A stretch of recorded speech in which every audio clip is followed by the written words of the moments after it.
हम दोनों बड़े फैन हैं आपके फॉरेन मिनिस्टर के, और हम चाहेंगे कि आप हमें दे दीजिए डॉक्टर जयशंकर, और यहाँ से आपको जो चाहिए ले जाइए, यहाँ से जो सवाल चाहिए वो ले जाइए। डॉक्टर जयशंकर साहब जो है, मैं प्रिविलेज टू बी मेरी एक्वेंटेंस रही उनकी जब यहाँ पे वो वॉशिंगटन डीसी में रहे। इससे बेहतर था कि मौत आ जाती, यानी कि एटम बम मार देते। इससे बेहतर था कि एटम बम मार देते। मौत के लिए तैयार कर रहा है वो अपने सुनने वालों को।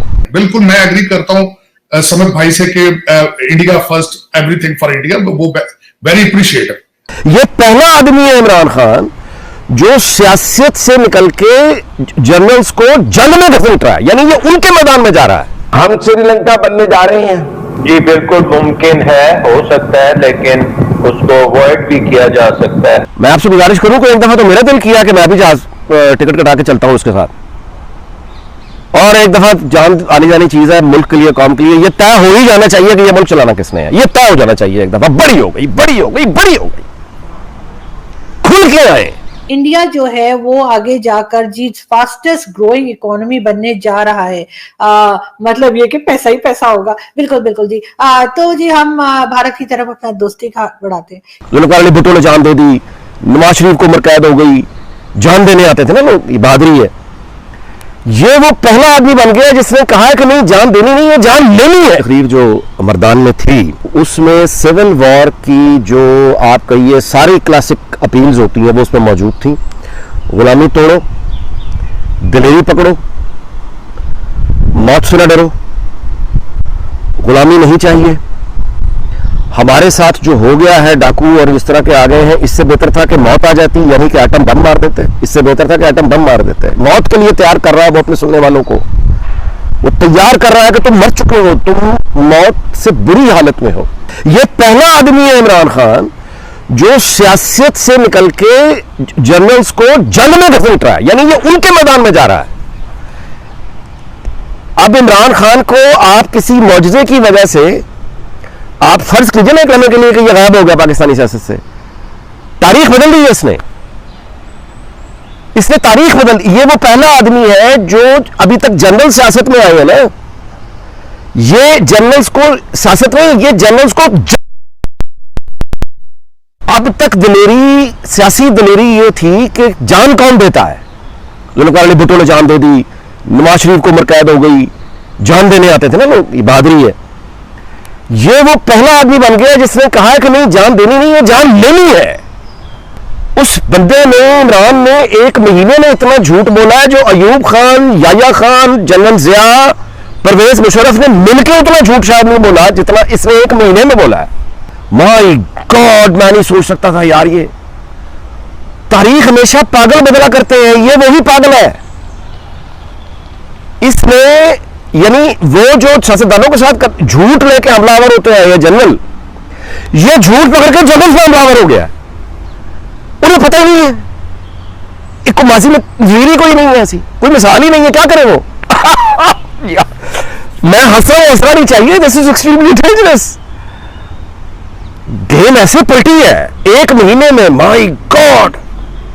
मैं आपसे गुजारिश करूं कि अब इसको जेल में भी डाल दें आप, यानी तारीख तो बदल दी है उसने। कैसे?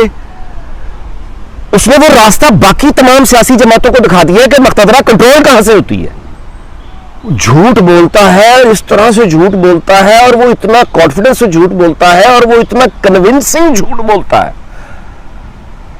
कि, यानी, और जो वो बातें कर रहा था कल इनकलाबियों वाली, मैं आपसे गुजारिश करूं कि एक दफा तो मेरा दिल किया कि मैं भी जहाज टिकट कटा के चलता हूं उसके साथ, और एक दफा जान आनी जानी चीज है मुल्क के लिए, कौम के लिए। ये तय हो ही जाना चाहिए कि ये मुल्क चलाना किसने है, ये तय हो जाना चाहिए एक दफा। बड़ी हो गई, बड़ी हो गई, बड़ी हो गई, खुल के आए, या इधर हो जाए या उधर हो जाए। अगर मेरा दिल ये कर रहा है इमरान खान का, मैं शदीद तरीन मुखालिफ यार, उसने मुझे हिला दिया। मेरे जैसा बंदा सोच रहा है कि मैं भी जाके एक दफा तय करें इनके साथ कि चाहिए क्या यार। तो अगर मैं एक दफा ऐसे हिल गया तो आप अंदाजा लगा सकते हैं कि इस वक्त 20-25 साल के जो नौजवान हैं, जो इमरान खान का कल्ट है, जो उसको, जो मैदान में खड़े सुन रहे हैं, पख्तूनख्वा को जहां वो टारगेट बना रहा है, उनका क्या हाल होगा। अभी जो इंडिया का अगर आप ट्रेड देखेंगे, अभी अगर आप देखें, पहली बात, यहाँ Germans were here to do FTA, European Union president was here to do FTA, Britishers wants to do FTA, Australia के साथ एफटीए हो गया, यूएई के साथ एफटीए हो गया है, it is already done, and France wants to do FTA. तो यूरोप में जो तीन बड़े पावर है, फ्रांस, जर्मनी और यूके, तीनों एफटीए करना चाहते हैं, यूरोपियन यूनियन एफटीए करना चाहती है। प्रॉब्लम क्या आरजू जी, और यूएई और ऑस्ट्रेलिया वाली बात तो हो ही गई, प्रॉब्लम क्या, जो रेजिलियंस ऑफ सप्लाई चेन्स हो रहा है, when people are moving away from China, what is the next alternate? Next alternate is India. अभी मैं आपको एक डाटा देता हूं, our exports are today in the tune of 1 billion metric tons, और एक ऑपरेशन गति और एक सागरमाला प्रोजेक्ट है जिसमें पोर्ट्स को और जो इनके बीच में कॉरिडोर्स को डेवलप किया जाता है, within 6 years from now the target is 2.5 billion metric tons, so ये 1.5 गुना बढ़ेगा, right? So exports from last year to this year has increased by $100 billion dollars. So अभी जो परिस्थिति देखेंगे, because of the China, what China did with the virus, a lot of options are opening up. US के हम number 1 trade partner हैं, हमारा number 1 है China के बाद, and the trade with US is only $20 billion in our favor. तो moreover हम वैसे balanced trade है। European Union के साथ हम number 1, number 2 trading partner है, while as with China they lose $300 billion in doing trade with China. While as with us they are almost balanced. ये France की कवायद है, जर्मनी की कवायद है, यही कवायद आपकी इसकी यूनाइटेड किंगडम की भी है। मैं चाहूंगा कि इस वक्त पाकिस्तान की सिचुएशन इन शॉर्ट वर्ड्स, एक ऐसी पार्टी है जो पाकिस्तान को कहती है अगर मैं नहीं तो कुछ भी नहीं, अगर इमरान खान नहीं तो कुछ भी नहीं, बाढ़ में जाए पाकिस्तान। एक पार्टी ये कह रही है, दूसरी पार्टी गवर्नमेंट जिसकी आप बात कर रहे हैं वो करप्शन के केसेस में फंसे हैं, दूसरा 11 पार्टियां उनके साथ, तीसरा इकोनॉमी के हालात खराब है, डिसीजन वो खुद नहीं ले सकते। लंदन जाने की वजह ये थी कि वो जाके देखें इस वक्त पाकिस्तान के अंदर हालात, कई चीजें आपको इशारे मिल रहे हैं। बाजवा साहब को रिटायर फौजियों की मीटिंग करने की क्या जरूरत थी, लेकिन हालात ऐसे नागुज़ीर बन चुके हैं। मीटिंग फोन पे हो सकती थी, जूम पे हो सकती थी, सारी गवर्नमेंट छोड़कर लंदन जाना क्यों जरूरी था? हालात खराब है। तो मैं असल में ये बता रहा हूं कि आपके सिग्नल इशारे, पाकिस्तान में तो मैं समझता हूं मैं वाहिद आदमी था जो इनको कहता था कि श्रीलंका बनने वाले हो, लेकिन मैंने कल से अपनी स्टेटमेंट चेंज कर ली है। श्रीलंका आपसे बहुत बेहतर है, आप अफगानिस्तान बनने जा रहे हो। उसकी वजह क्या है? श्रीलंका के अंदर रेट ऑफ लिटरेसी बहुत ज्यादा, 92% पढ़े लिखे लोग हैं, बहुत छोटा कंट्री है, वो ओवरकम कर लेंगे। आपके अंदर इंतशार और इतनी मजहबी पार्टियां, टीएलपी और टीटीपी और दूसरे जो आपने सारी चीजें हैं, वो जब सारा कुछ जलेगा तो कुछ भी नहीं बचेगा। मैं मुसलसल ये कह रहा हूं कि जो भी डिसीजन मेकर्स हैं, they have to step up, make a decision within hours and days. देखिए आरजू जी, इंडिया की फॉरेन पॉलिसी का अगर आप अध्ययन करें, इफ यू एनालाइज दैट, वो शुरू से रही है for India, in favour of India, for the people of India. इस पे कभी किसी का इन्फ्लुएंस नहीं रहा है। आई मीन कुछ limited influence here and there रहे। अब की बार एक बहुत बड़ा चेंज है आरजू जी। रशिया यूक्रेन वॉर में लिटरली पूरी दुनिया एक तरफ हो गई और हमें बोला आप Ukraine, you condemn Russia. But आज हमने एक वर्ल्ड स्टेज पे जाके, यूनाइटेड स्टेट्स ऑफ अमेरिका में जाके, we have confronted Anthony Blinken, the secretary of state of United States of America, उनकी सरजमीन पे जाके उनको ही वहां कन्फ्रंट करें, and we have literally told him, sir kindly mind your own business. उन्होंने, अब यूएस में 2 चीजें होती है जहां से ना वो when they do the pinprick diplomacy, एक होती है ह्यूमन राइट्स, एक होती है डेमोक्रेसी।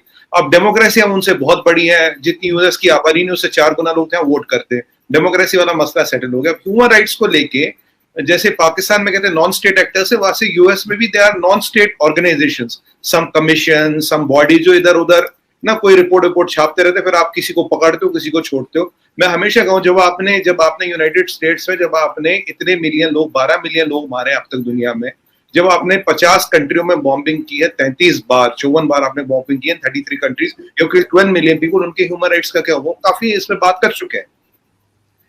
अब की बार we have told them kindly mind your own business. वो सैंक्शन नहीं लगा पाए, वो कैट्स का एक्ट नहीं लगा पाए, और अब की बार secretary of state Anthony Blinken से in a constitutional committee, internal committee थी, उन्होंने खुद कहा यार हम इंडिया पे ज्यादा पाबंद नहीं लगा सकते। हम रशिया इंडिया के साथ तब से है जब we were not even counting India in our scheme of things. आज हमने उनको हथियार नहीं दिया, हमने उन्हें आर्सेनल दिया। नाउ इफ वी एक्सपेक्ट कि आज वो रशिया को छोड़ के हमारे पास आएंगे, इट्स नॉट प्रैक्टिकली पॉसिबल। और सबसे अच्छी चीज उन्होंने क्या किया, बोला it is going to take decades. तो उन्होंने खुद एक टाइमलाइंस भी सेट कर दी, इनफॉर्मली ही has set the timeline. They will not work on us, they will not deter our policy. जो हमारा दोस्त है, जो हमारे लोग के इंटरेस्ट में, आरजू जी, मैं मानता हूं 135 करोड़ लोगों का इंटरेस्ट सबसे पहले, उनकी दाल रोटी, उनकी सलामती, उनकी बहबूदी सबसे पहले है।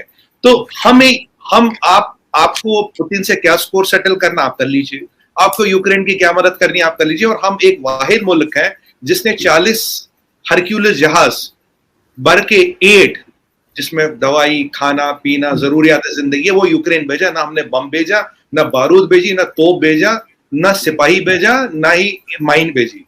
And we have always maintained one status, we are for unilateral ceasefire, because लोग का मरना रुकना चाहिए। American try to push us, आपको याद होगा यूके ने पुश करने की कोशिश की, फ्रांस कुछ बोला नहीं, जर्मनी ने की, then they backed out, then eventually the world got to know. Germany ने भी एक प्रेस रिलीज इशू किया था, we can not dictate policy terms to India. ये बोरिस जॉनसन साहब भी कह गए, ये फ्रांस से तो खैर बोला ही नहीं, ओलाफ साहब ने भी ये कहा, और यूरोपियन यूनियन की प्रेसिडेंट यहां आती है अपना ट्रेड डील करने के लिए, और बोरिस जॉनसन साहब ये कहते हैं भाई दिवाली से पहले ये ट्रेड डील कर लो, because that is the emergence of India on a world stage where we say we will determine our policy which is in the interest of people. ये पहले इंडिया नहीं करता था, ऐसी चीजों को थोड़ा अवॉइड करता था। Credit goes to prime minister Modi and doctor Jaishankar for having this, getting this impossible make it possible. और कोविड में हमने सबकी मदद की। आज भी हम कह रहे हैं रशिया यूक्रेन कॉन्फ्लिक्ट में आरजू जी दुनिया में 30% वीट की शॉर्टेज हुई है, क्योंकि दुनिया का 30% वीट जाता था रशिया यूक्रेन से। हमने बोला जितनी भी वीट की शॉर्टेज है हम देने को तैयार है, जो पैसे दे सकता दो, जो नहीं दे सकता will give free of cost. HCQ का पैसे नहीं लिया, वैक्सीन का पैसा नहीं लिया, फूड एंड एड का पैसा नहीं लिया। So we have always stepped up to the occasion as a responsible power. Afghanistan में भी हमने भेजा वीट, जो पाकिस्तान ने काफी दिन तक रोके रखा। I don't know reasons why did they stop it, but ठीक है, मतलब हम we are rising to the occasion and doing what is in our best interest. और आपको ये होगा लास्ट कॉर्ड समिट में we committed 5 billion doses of vaccine. अब जहां अमेरिकन वैक्सीन $20 के आसपास है, हमारी वैक्सीन $2 के आसपास है, विद एन एफिकेसी ऑफ 80-85%। बिल्कुल, ये सारी चीजें हम टेबल पे ला रहे, हम अपना इंटरेस्ट ही प्रोटेक्ट नहीं कर रहे। We are also rising to the occasion, जहां वर्ल्ड को जो चीज चाहिए हम उनको दे दें। और हमारी एक लास्ट चीज बोलूंगा, मैं ये कई बार बोल चुका, our foreign policy is neither Pakistan centric, neither it is China centric, it is India centric for the